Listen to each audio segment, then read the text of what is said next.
হুঁশিয়ার হন, না হলে আগামী দিনে ইসলাম আন্দোলনের কর্মীরা আপনাদেরকে অবশ্যই প্রতিরোধ করবে বন্ধুরা।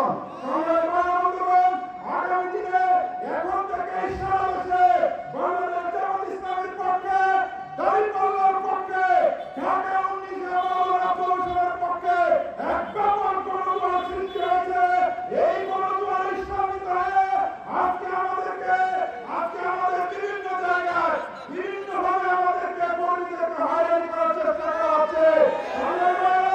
বাংলাদেশ জামাত ইসলামী সেই দল যাদের নেতৃবৃন্দকে ফাঁসির কাছে তোলা হয়েছে, কিন্তু তারা ভয়ে ভীত হয়ে প্রাণ ভিক্ষা করে নয়। সুতরাং তার উত্তরসূরিদেরকে কোনোভাবে ভয় ভীতি দেখিয়ে, কোনোভাবে হয়রানি করে, হুমকি ধমকি দিয়ে ইসলাম আন্দোলনের বিজয় যাত্রাকে রোখা সম্ভব নয়।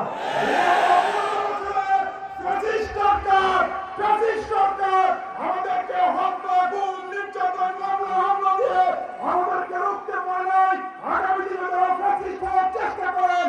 ইসলামী আন্দোলন জামাত শিবিরকে রোখার শক্তি বাংলাদেশে কেউই বন্ধ হবে না ইনশাআল্লাহ।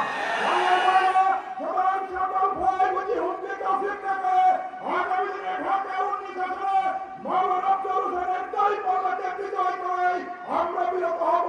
ততক্ষণ পর্যন্ত আমরা বিফল হব না, নিস্তব্ধ হব না, আমরা কখনো কর্মবিমুখ হব না।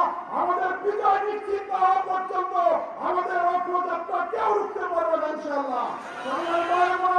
আমরা দুর্নীতিমুক্ত বাংলাদেশ চাই, দুর্নীতিমুক্ত বাংলাদেশ এবং সমাজ গঠন করতে চাই।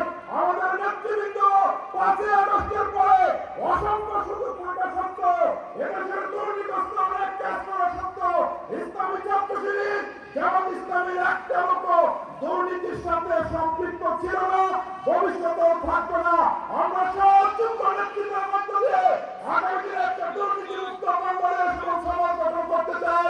আমাদের নেতৃবৃন্দ দুর্নীতিমুক্ত সমাজ এবং রাষ্ট্র গঠন করতে সক্ষম। তার প্রমাণ বিগত 4 দশক সরকারের আমলে আমাদের 2 জন মুক্তিযোদ্ধা তারা পেশ করেছে। 5ই আগস্টের পরে সন্ত্রাস এবং চাঁদাবাজির রাজত্ব সৃষ্টি হয়েছে। এই রাজত্ব ইসলামী ছাত্র শিবির জামাত ইসলামী নেতৃবৃন্দ সদা সম্পৃক্ত থাকার সুযোগ থাকা সত্ত্বেও এই অন্যের কাছে আমরা কখনো সম্পৃক্ত ছিলাম না, ভবিষ্যতে হব না। সুযোগ থাকা সত্ত্বেও আমরা তার সাথে সম্পৃক্ত নই। সুতরাং চাঁদাবাজ মুক্ত, সন্ত্রাস মুক্ত, দুর্নীতি মুক্ত একটা দেশ এবং সমাজ গঠন করা কেবলমাত্র বাংলাদেশ জামাত ইসলামী ছাত্র শিবিরের পক্ষে সম্ভব।